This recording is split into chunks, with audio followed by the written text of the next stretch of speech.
Hi friends, welcome to Active Self-Protection Extra. Just got my defensive shotgun back from Vang Comp. It is first, second, third, depends on who you ask, 1301 that GT and Cody at Vang Comp have made into a Vang Comp 1301.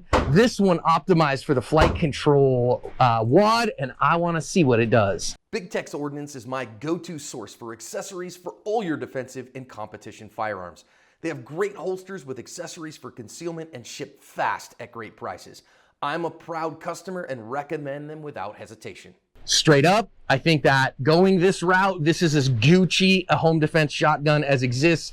I get it. Do you need this shotgun to defend your home? No.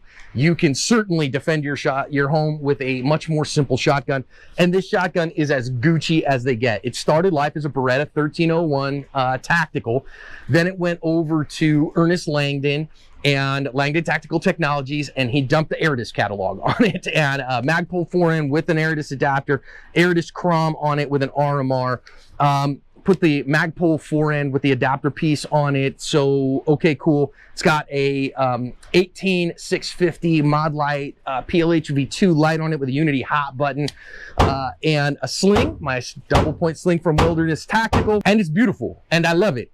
But then we were at a shotgun class with Rob Hott. You might have seen the videos on the channel not too long ago.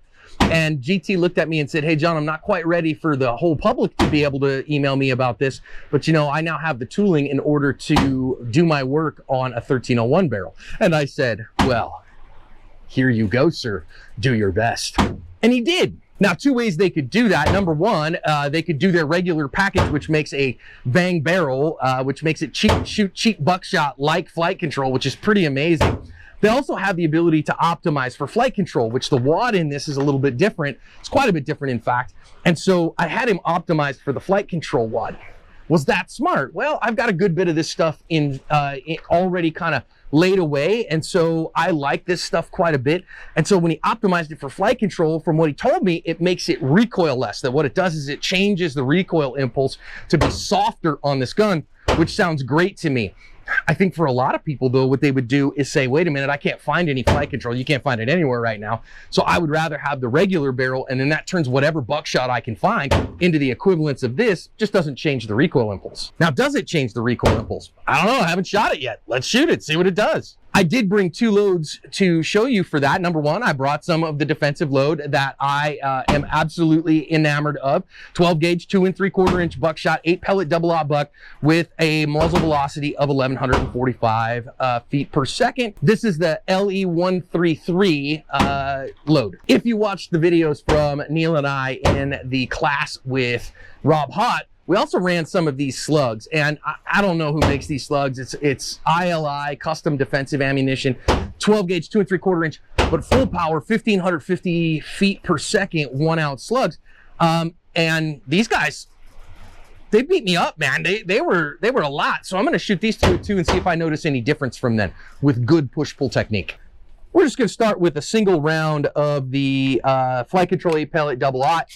10-yard target. Not really worried about the target so much. I really want to feel if I can feel the difference in the recoil impulse, because GT told me that's what this is supposed to do. So let's give it a go. All right. We want good push-pull. We want everything where we want it. We want all that together. Ooh, that's not bad at all, friend. Came right back to it. Still in the wad like we expect. Let's try that again.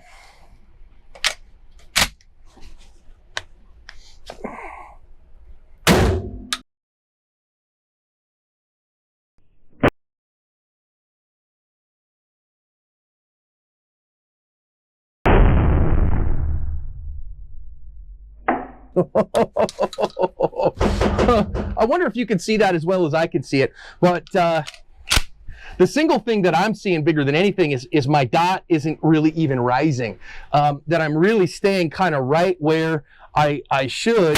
Oh yeah, man, I'm staying right there. That's pretty awesome. That's about what we'd expect.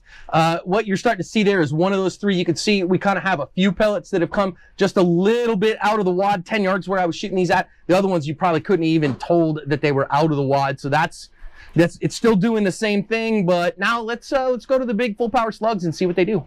1,550 feet per second slugs, full power, man. These things, you know, you should be able to control them still, but they definitely had some more pop. So I wonder if we'll notice any difference with this Vang barrel. One way to find out. Okay, good push pull. Let me step back to the spot so that everybody can see that again. It's about as good as we're gonna get. All right, there's that. Oh my, oh my, wow.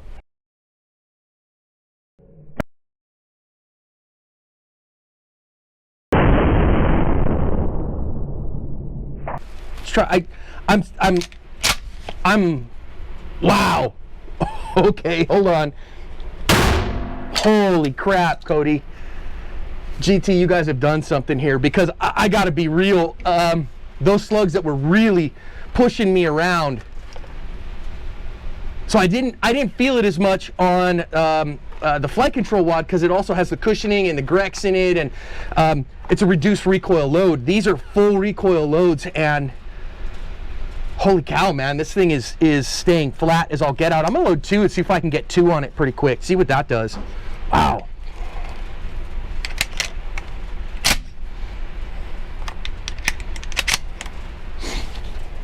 All right, let's see what we can get here. See if we can do what we do. There's that. Wow. Wow, full power loads, and I'm staying right in it. And my dot isn't rising above the A zone. Whoa. You know, again, same thing here. I'm kind of aiming, maybe time to push my dot just a little bit to the right, you know, correct some of this, because I'm aiming here, hitting consistently right here, so you can see those slugs in there. Oh, wow. I got to be honest with you, man. This barrel job that GT and Cody did at Vang, it didn't make the pattern any tighter, but it doesn't need to for the flight control. But I would say it significantly altered the recoil impulse on this gun and made it softer. That's really something. Now, you want to set a gun up this way. This is now, as it sits, I'm not joking, I think it's about a $3,000 setup. So it's as Gucci gets. And I'm not telling you to have a setup like this, but man, if you wanted a defensive shotgun that hits like a hammer and yet recoils like a kitten, this might be a good choice.